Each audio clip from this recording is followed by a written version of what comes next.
Another day off for many federal workers, maybe most federal workers, and this is not an out-of-office stretch that employees are happy about. Getting close now to 6 full days of the federal government shutdown. Republicans and Democrats assigning blame, and there are cases to be made from each perspective. But regardless of who is to blame, Americans are impacted in this political battle.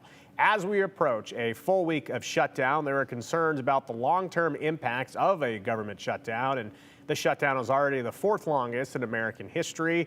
2018 into 19 has the record for now at 35 days, and that cost the government $5 billion. Idahoans will feel the impact more and more the longer this goes on.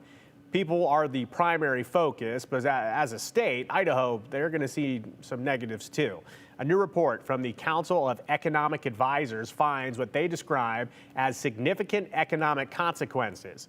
The term gross domestic product is a key indicator, GDP, and the total market value of all final goods and services produced, that's GDP. So this report projects weekly GDP loss for Idaho of $67 million, $292 million every month. An unemployment increase of approximately 300 workers if it was a 1-month shutdown. And the federal workforce impacts for Idaho, about 14,000 federal workers, 1.6% of the state's workforce. They are currently facing furloughs or possible layoffs, work without pay, either way for now.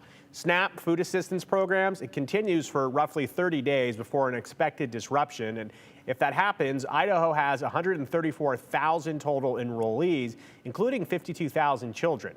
They could see delayed or interrupted benefits after 30 days. And that's really an issue if the government shutdown were to reach into November, something to keep on the back burner for now. Some of the most vulnerable to the shutdown are women, infants, and children. The WIC programs, the most severe immediate impact because continued funding for this, it stopped immediately. So the program will run out of reserved money, federal money, within 2 weeks according to projections. So only limited local contingency funds would be available. In the state of Idaho, 31,000 recipients, women, infants, children, they could be affected if this drags on. And small businesses are also impacted. The SBA, Small Business Administration, SBA loans, at first, $23 million have been delayed in loan distributions, and that would be in the first month for the state of Idaho. And federal contracts for Idaho, based on operations, it's a $91 million loss, reduction in the cost-based contract spending monthly, meaning these contracts can't get paid if the government is down and no one's working. There's no contracts to fulfill for now.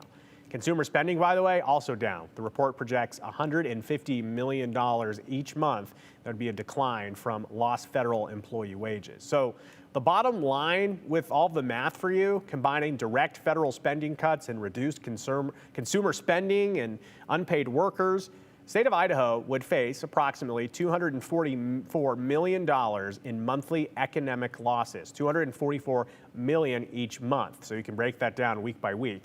$91 million contracts plus $153 million consumer spending, and then the broader $292 million GDP decline. And federal employees that are furloughed, they will get back pay, but only after the shutdown ends. And if you're a federal employee and you have bills or needs, a paycheck in 3 or 4 weeks from now, it really won't help anything that needs to be paid this week. The shutdown will enter a full week tomorrow. As of this evening, there is no sign of successful negotiations. And a key here, and I've seen questions about this, you need a supermajority to pass this federal budget that is at the center of this question. So it's needed a supermajority, not a simple, win by 1 vote. Will a deal get made? Keep our eyes on D.C.